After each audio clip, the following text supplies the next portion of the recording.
هي دي لجنه ولا كمين في دهب؟ تعالى لي يا جميل. ايه اللي بيصفر ده؟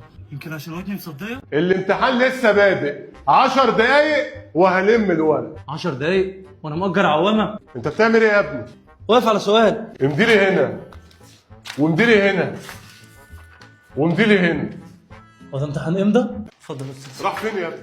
ابويا قال لي لو طلعت الاول هجيب لك ايفون. عديت التليفون؟ ايوه. اسالني شات جي بي تي على السؤال الرابع. قال محمد علي أسس الدولة الحديثة؟ لا أفهم هذه اللغة. معاه حق اذا كان انا مش فاهمه. بقول لك ايه، هو جمال عبد الناصر عمل ايه بعد النكسه؟ انا اعرف منين؟ هو انا ابن اخته؟ هو حضرتك ضرير؟ اديني السؤال الأول. لسه قاعد. طب اديني السؤال الثاني. ما لحقتش. طب اديني قلم. اهو. مستر، ورقه الاجابه دي ما كفتش، ممكن ورقه تانية؟ خد كمل عندي. اعمل لك كوبايه شاي عشان تركز. يا ريت معلقه ونص سكر. ايه ده؟ ايه ده كله؟ انت سبايدر مان؟ والله شغال كاشير بعد الامتحان. عايز أروح دورة المية. دورة المية؟ احنا بنمتحن في محطة مصر. يا رب الواحد من قلة المذاكرة مكسوف يدعي. انت كام سنة يا حاج؟ سنة 50. وبتخبي مني ليه؟ ما انت لو صح كان زمانك معيد.